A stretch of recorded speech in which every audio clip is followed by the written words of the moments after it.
انہوں نے بڑی مہربانی کی کہ وہ میرے نام سے ہی پورا پریزنٹیشن بنا کے رات میں بھیجا ہے، جو کہ ابھی میں نے صبح کوشش کی ہے اور وہ انشاءاللہ آپ کو مل جائے گا۔ اور میں ان سے اجازت لے کے اگر ان کی پی ایچ ڈی ان کی یونیورسٹی کی طرف سے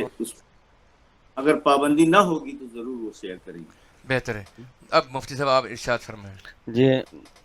حضرت، یہ افتاء کے ایک ساتھی ہیں محمد فیضان ولد محمد محسن صاحب، سہارنپور سے ہیں۔ ان کا عرض کرنا یہ ہے کہ ہندوستان میں ابھی تک حکومت کی طرف سے باقاعدہ اسلامی بینکنگ کو اسلامی طریقے پر سرمایہ کاری کی قانونی حیثیت نہیں دی گئی، تو کیا ان حالات میں ہندوستان میں علماء فقہا کی ذمہ داری نہیں بنتی کہ وہ حکومت کے متعلقہ اداروں سے رابطہ قائم کریں اور کوشش کریں؟ جی بہت اچھا سوال ہے، اور میں آپ کو اس کا خوشخبری دے سکتا ہوں کہ ہر لیول پر منموہن سنگھ کے زمانے سے لے کر اب تک میں ہندوستان ہر سال آتا رہا، اس کے لیے رائے عامہ ہموار کرنے کی کوشش کی جا رہی ہے، اور انڈیویجول یعنی انفرادی سطح پر سب مانتے ہیں، لیکن اجتماعی سطح پر اور حکومتی سطح پر اس کو قبولیت کے لیے جو وزن چاہیے وہ مسلمانوں میں نہ پہلے تھا نہ اب ہے۔ تو لہٰذا کوشش تو ہماری جاری ہے، اور اللہ تعالیٰ ہماری اس کوشش کا ہمیں جزا بھی دے گا، اگرچہ اس میں کامیابی فوری طور سے امکان نہیں۔ انہی کا کہنا ہے کہ ہندوستان میں جو ادارے اسلامی بینکنگ کی طرز پر کام کر رہے ہیں یا کرنا چاہتے ہیں تو ان کا رجسٹریشن کس قانون کے تحت کرانا ہوتا ہے؟ جی میں نے جو آج پاور پوائنٹ بھیجا ہے اس میں 4 ڈفرنٹ قوانین ہیں، اس میں سے ایک ہے کریڈٹ سوسائٹیز، اور میں پڑھ کے سنا دیتا ہوں اس میں سے 4 جو قانونی جو اس کے شکلیں ہیں۔ بہت ہی یہ جو پی ایچ ڈی کا رسالہ ہے تو اس میں بہت ہی تفصیل کے ساتھ ہر چیز بتائی گئی ہے، اور یہ جو 4 قوانین ہیں اس میں 1 2 3 4 5 6 قوانین کا تذکرہ ہے لیگل اسٹرکچر میں۔ سوسائٹیز ایکٹ 1860 یعنی برٹش زمانے کا ہے، Indian trust act 1882، Bombay trust 1950، Andhra Pradesh multi added cooperative societies act 1995، اور Maharashtra state cooperative act 1960، Kerala state cooperative act 1969، multi state cooperation societies act 2002۔ تو عجیب ہے کہ 1860 سے لے کر اب تک 6 ڈفرنٹ ایکٹ کے تحت یہ ادارے رجسٹر ہیں۔ ثاقب ندوی صاحب ہیں کانپور سے، ان کا کہنا ہے کہ کیا اسلامی معیشت کی تعلیم کے لیے کوئی معتبر ادارہ ہندوستان میں ہے؟ اگر ہے تو کیا اس کی تعلیم کا نظم مدارس اسلامیہ کے نصاب میں تبدیلی کر کے داخل نصاب کرنا بہتر ہوگا، یا کالج میں اس کا نظم کیا جانا ہی چاہیے؟ جی میرے علم کے مطابق تو کالجز میں بھی اس کا یہاں نظم نہیں ہے، لیکن کچھ پرائیویٹ ادارے پہلے متحرک تھے، اور کچھ حیدرآباد سے، کیا اس کا نام یاد نہیں آ رہا مجھے، یہ جو پینڈیمک اور لاک ڈاؤن کے زمانے میں کچھ فری سیمینار وغیرہ ہوئے تھے آن لائن، تو کچھ ادارے والنٹری طور سے تو یہ تعلیم علماء کرام کو دیتے رہتے ہیں، اور یونیورسٹیز میں جو ہے وہ MBA علی گڑھ یونیورسٹی میں ہے، اور یہاں ساؤتھ میں بھی کچھ اداروں میں ہے جو MBA یعنی ماسٹر آف بزنس ایڈمنسٹریشن اور فائنانس کے تحت کچھ لوگ کر لیتے ہیں، اور جیسے PhD لیول پر تو کہیں بھی کر سکتے ہیں کسی بھی یونیورسٹی میں۔ مدرسوں میں اس سلسلے میں کوئی پیش رفت نہیں ہو پائی ہے، اور وہ فکر مند تھے کہ اس سلسلے میں پیش رفت ہونی چاہیے، لیکن جیسا کہ ہمیں اور آپ کو پتہ ہے کہ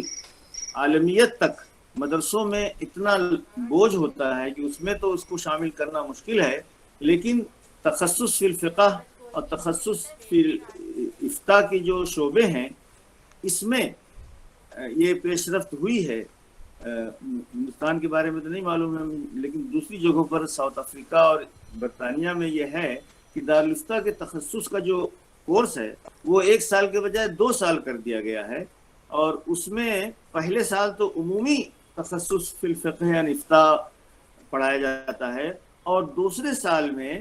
چاہے طبی معاملات، فائنینشیل معاملات اور دوسرے معاملات میں